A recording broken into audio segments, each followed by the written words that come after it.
ओडिशा इतिहास रे प्रथम थर पाई कटक मुंडली ठारे केंद्रीय शिल्प सुरक्षा बलर 57तम प्रतिष्ठा दिवस परेड अत्यंत आडंबर सहकारे आयोजित हो जाइछि। ଏହି ସ୍ୱତନ୍ତ୍ର କାର୍ଯ୍ୟକ୍ରମରେ କେନ୍ଦ୍ର ଗୃହମନ୍ତ୍ରୀ ଅମିତ ଶାହ ମୁଖ୍ୟ ଅତିଥି ଭାବେ ଯୋଗଦାନ କରିଥିବା ବେଳେ ରାଜ୍ୟ ମୁଖ୍ୟମନ୍ତ୍ରୀ ମୋହନ ଚରଣ ମାଝୀ ଓ ଦୁଇ ଉପମୁଖ୍ୟମନ୍ତ୍ରୀ ଓ ଅନେକ ବରିଷ୍ଠ ଅଧିକାରୀ ଉପସ୍ଥିତ ରହି ଯବାନମାନଙ୍କ ମନୋବଳ ବଢ଼ାଇଥିଲେ। କାର୍ଯ୍ୟକ୍ରମର ମୁଖ୍ୟ ଆକର୍ଷଣ ସାଜିଥିଲା ସିଆଇଏସ୍ଏଫ୍ ଯବାନମାନଙ୍କ ଦ୍ୱାରା ପ୍ରଦର୍ଶିତ ଦୁଃସାହସିକ ରଣକୌଶଳ। विशेषकर विमान अपहरण और आतंकवादी आक्रमण भली प्रतिकूल परिस्थिति को किभली दृढ़तार सह मुकाबिला से एक जीवंत डेमो प्रदर्शन करा।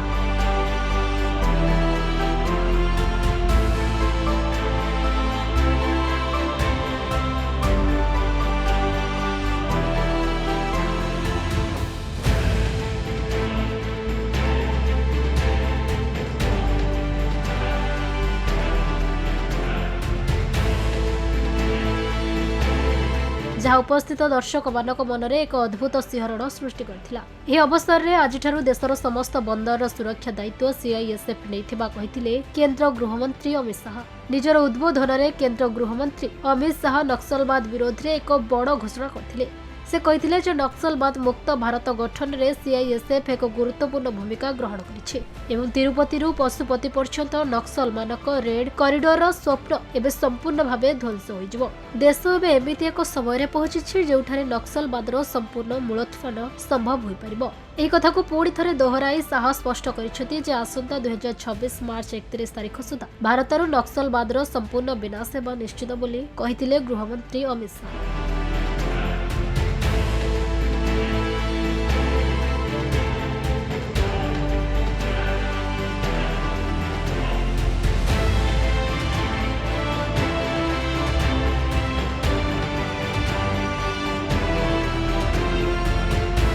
तो आपने देखा सीआईएसएफ रेजिंग डे परेड पे जो टेक्निकल डेमोन्स्ट्रेशन हुआ है, ये डेमोन्स्ट्रेशन हमारी टीम ने किया है। 2017 में हमारी जो एक special tactics training wing STTW को बनाया गया था ताकि आतंकवाद से लड़ने के लिए, नक्सलियों से लड़ने के लिए तथा बाकी और कोई भी थ्रेट जो हमारे इंस्टॉलेशन, वाइटल इंस्टॉलेशन है, PSUs हैं, एयरपोर्ट्स है, दिल्ली मेट्रो है या बाकी जगह, कैसे हमें उनको काउंटर करना है, इस चीज़ के लिए सीआईएसएफ में 2017 में एक विंग बना था। तो अभी हमारी जो कैपेबिलिटी है वो इतनी हो गई है कि कोई भी ऐसी स्थिति, चाहे वो टेररिस्ट अटैक से हो, नक्सल अटैक से हो या किसी बॉम्ब थ्रेट से हो, वो सभी के लिए हम हमारी पूरी फोर्स में जो है लोग ट्रेंड हैं और बहुत ही लेटेस्ट टेक्निक के साथ में हम लोग इक्विपमेंट वाइज भी इक्विप्ड है। अभी आज जो डेमोन्स्ट्रेशन हुआ है इसमें हमने ये दर्शाया है कि एक हाईजेक्ड एयरक्राफ्ट जो कि इंडियन रजिस्टर्ड एयरक्राफ्ट है, वो किसी दूसरे कंट्री से हाईजैक होकर के इंडिया के एक ऐसे एयरपोर्ट पे लैंड करता है जहाँ की सिंगल रनवे है। अब क्योंकि एयरक्राफ्ट सिंगल रनवे पे लैंड कर गया है और हाईजैकर्स के दबाव की वजह से वो एयरक्राफ्ट को उन्होंने रनवे के बीच में ही रोक दिया है। अब अगर कोई एयरक्राफ्ट किसी रनवे के बीच में इस तरह से रोका जाता है तो जो बाकी बची हुई रनवे की जो लेंथ है वो इतनी नहीं होती कि कोई बड़ा एयरक्राफ्ट जैसे कि हमारे स्पेशल फोर्सेस के एयरक्राफ्ट हैं वो उसमें लैंड कर सके। तो ऐसे में अगर स्थिति ऐसी होती है कि हाईजैकर के साथ में नेगोशिएशन फेल होता है तो हमारी जो फर्स्ट रेस्पॉन्डर यानी कि सीआईएसएफ की जो क्विक रिएक्शन टीम है वो टीम कैसे इस चैलेंज को काउंटर करेगी और कैसे, अगर हमें उस समय ये परमिशन मिल जाती है कि एक्टिव शूटिंग इंसिडेंट को हमें किसी भी तरह से लोगों की जान बचानी है, तो हमारी टीमें किस तरह से उस ऑपरेशन को करेंगी। और जिसे हम बोलते हैं कि लिमिटेड फ्लाइट इंटरवेंशन, हमारी फोर्स में ये कैपेबिलिटी है कि हम ऐसी स्थिति में जबकि स्पेशल फोर्स वहां नहीं पहुंच पा रही है और टेररिस्टों ने हॉस्टेजेस को मारना शुरू कर दिया है और एयरक्राफ्ट से मार मार के वो बाहर फेंक रहे हैं, ऐसी स्थिति में लोगों की जान बचाने के लिए हम पूरी तरह से तैयार है और हमारी टीम पूरी तरह से इक्विप्ड है और जिसे बोलते हैं टैक्टिक्स, तो प्रॉपरली टैक्टिकली ट्रेंड है, जिसके बारे में मैंने अभी आपको बताया।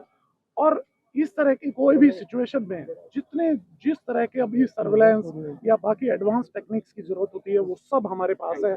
और हमारी टीम पूरी तरह से यानी कि CISF पूरी तरह से तैयार है ऐसे किसी भी चैलेंज को इस कंट्री में काउंटर करने के लिए। को ये मालूम होना कि हम 100 पूरा भारतवर्ष में 114 यूनिट का विभिन्न क्षेत्रों का थर्मल पावर स्टेशन है, हाइड्रो पावर स्टेशन है, गवर्नमेंट इंस्टीट्यूशन है, इवन जो लेटेस्ट हमारा पार्लियामेंट सिक्योरिटी है उधर बाई फायर का पूरा सुरक्षा CSF दे रहा है। और आज का दिन हम 114 यूनिट का सुरक्षा प्रदान कर रहा है और हमारा जो टोटल स्ट्रेंथ है लगभग 10,000 का फायर विंग का स्ट्रेंथ है। और आपने ये जो छोटा सा एक हमारे लिए एक छोटा सा प्रस्तुति है, क्योंकि इस ग्राउंड में पानी लेकर आना, आग लगा करके उसको बुझाना एक बहुत कठिन प्रॉब्लम है। तो हमने फिर भी जितना हमारे पास कोशिश किया, हमको हमारा सामान वाला जो क्या क्या सिचुएशन आज क्रिएट करा गया तो उससे बताइए। सिचुएशन जो पहले आपने देखो एयरक्राफ्ट में आग लग गया था। एयरक्राफ्ट आग लगने के एयरक्राफ्ट में पूरा आप मालूम है ATF होता है, एविएशन टर्बाइन फ्यूल, तो उसको बुझाना बहुत कठिन होता है। तो जितना इक्विपमेंट्स है जो एयरक्राफ्ट टेंडर उनके साथ जा करके बराबरी में रह करके उसको बुझाना पड़ता है। इनफैक्ट उसके बाद पहले हमको बुझाने से पहले हमको जितना पैक्स अंदर रहता है, पैसेंजर्स अंदर रहता है, उनको रेस्क्यू करना पड़ता है। रेस्क्यू करना भी एक कठिन प्रयत्न है। तो हमारा आदमी जा करके लैडर जो स्लाइडिंग लैडर लगा करके उनको पूरा इवैक्यूएट किया एयरक्राफ्ट के अंदर से। और उसके बाद जब हमको मालूम है कि अंदर कोई नहीं है तो हमने पूरा अपना कोशिश से फॉर्म से लेकर के इसको आग को बुझा। कटकरू आरित कुमार महापात्र रिपोर्ट, खबर ओडिशा।